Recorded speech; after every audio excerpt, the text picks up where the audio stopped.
आइतबार आइतबार जन्मिएका तेजस्वी र ज्ञानी उत्साहले भरिपूर्ण हुन्छन् ज्ञान खानी।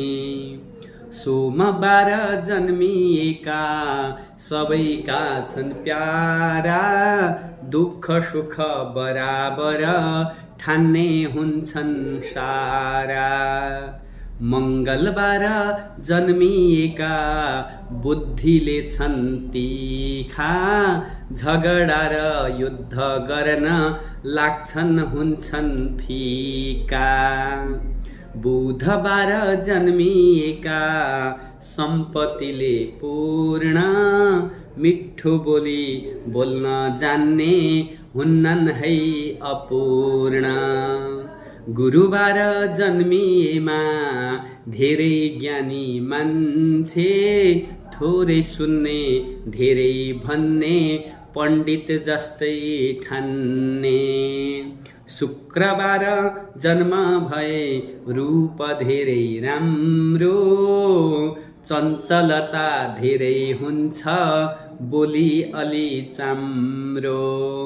शनिबार जन्म भए पराक्रमी बन्छ मिजासले कडा हुन्छ सबै आफ्नो ठान्छ।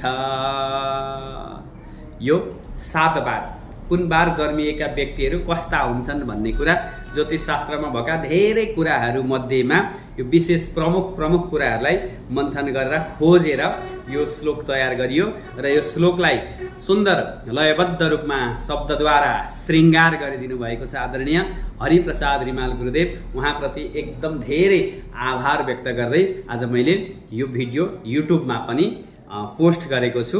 अब हेरौँ हजुरहरूको प्रतिक्रिया कस्तो आउँदो रहेछ। योभन्दा अगाडि टिकटक फेसबुकमा मैले पोस्ट गरेँ, राम्रो प्रतिक्रिया आएको छ र हजुरहरूले पनि आफ्नो बार आफ्नो जन्मबार आफ्नो परिवारको जन्मबार आदिसँग यो स्वभाव यो लक्षण के कति मिल्यो कमेन्ट गरेर मलाई हौसला बढाइदिनु हुनेछ। हरि ओम, जय होस्, श्री हरि।